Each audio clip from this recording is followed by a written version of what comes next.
Welcome back.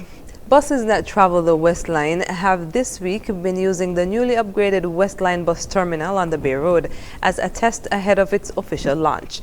During Wednesday's edition of On the Road on ZIZ Radio, Permanent Secretary in the Ministry of Transport, Carlene Henry Morton, said this type of test is necessary to ensure that the new terminal performs optimally. Before we put anything permanent on the ground, we wanted to make sure that the concept that we have in mind is workable. Okay. And so the decision was arrived at, consensus, once we would have had our meetings and, persons would have their views, recommendations, proposals and so on, all of them having their own merit.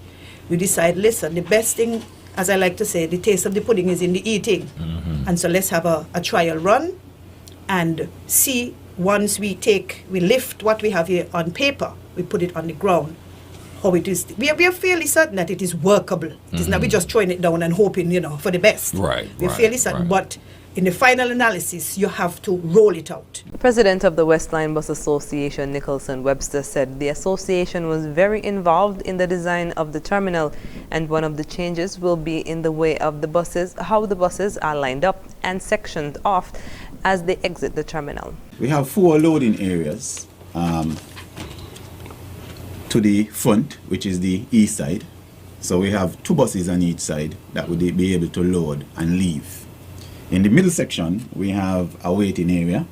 So those folks would wait in the meantime until their turn come to move forward. However, if you want to go and sit in your bus that you like, you can do that with the understanding that you have to wait until your bus reach in the loading area in order for it to be able to leave. In the back, we have the drop-off area, and folks that comes in will be able to drop off the passenger. If they're not leaving the terminal, they go up in the line in the waiting area, or if they leave in the terminal, they will just go up through the middle, come around, and they will depart to... Which is a traffic pass. Right. True. Mr. Webster says there are also spaces for East Line buses on the seaside and a drop-off and pick-up area for persons who are using the ferry. The test will run for 2 weeks.